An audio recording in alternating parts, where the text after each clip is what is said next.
അവിടെയാണ് നമുക്ക് ഭയങ്കരമായിട്ട് ഇത് സിനിമ കണക്ട് ആവുന്നത്. അതിനകത്ത് കാസ്റ്റ് ചെയ്തിരിക്കുന്ന എല്ലാ ആക്ടേഴ്സും, ഈ സ്റ്റുഡൻസ് ആയിട്ട് കാസ്റ്റ് ചെയ്തിരിക്കുന്ന എല്ലാവരും സ്കൂളിനകത്ത് അവർ പെരുമാറുന്നത്, അത് അവരുടെ ഏജിൻ്റെ ഒരു ഇതായിരുന്നാലും അവരുടെ മേക്ക് ഓവർ ആയിരുന്നാലും ഭയങ്കര ഒറിജിനാലിറ്റി ഫീൽ ചെയ്യും. അപ്പം എന്തായാലും സിനിമ ഇഷ്ടപ്പെട്ടു, നല്ല തിയേറ്ററിൽ തന്നെ അത് കാണാനും പറ്റി. അതുകൊണ്ട് തന്നെ സിനിമയ്ക്ക് ഞാൻ IMDbയിൽ ഔട്ട് ഓഫ് 10 9 റേറ്റ് ചെയ്യുന്നു. നല്ല ഡയറക്ഷൻ, നല്ല സ്ക്രീൻ പ്ലേ, നല്ല സ്റ്റോറി ടെല്ലിംഗ്, നല്ല ബാക്ക്ഗ്രൗണ്ട് സ്കോർ, നല്ല ഫൈറ്റ്സ്, എക്സ്ട്രീം ഫൈറ്റ്സ്. അവസാനത്തെ സീനൊക്കെ അങ്ങ് ഭയങ്കര എലിവേറ്റഡ് ആവും.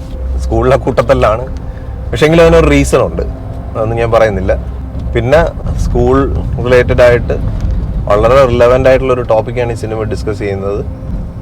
അത് അതിൻ്റെ സെക്കൻഡ് പാർട്ടും കൂടെ ഉള്ള രീതിയിലാണ് കൊണ്ട് നിർത്തിയിരിക്കുന്നത്. അങ്ങനെ ആണെന്നുണ്ടെങ്കിൽ ആ സെക്കൻഡ് പാർട്ട് വരുമ്പോഴത്തേക്ക് അതിൻ്റെ കൂടുതൽ സ്കൂളിൽ നടക്കുന്ന പ്രശ്നങ്ങളുടെ അതൊക്കെ കുറച്ചും കൂടെ ഒന്ന് അതിനകത്തോട്ട് ഇൻറ്റഗ്രേറ്റഡ് ആവും.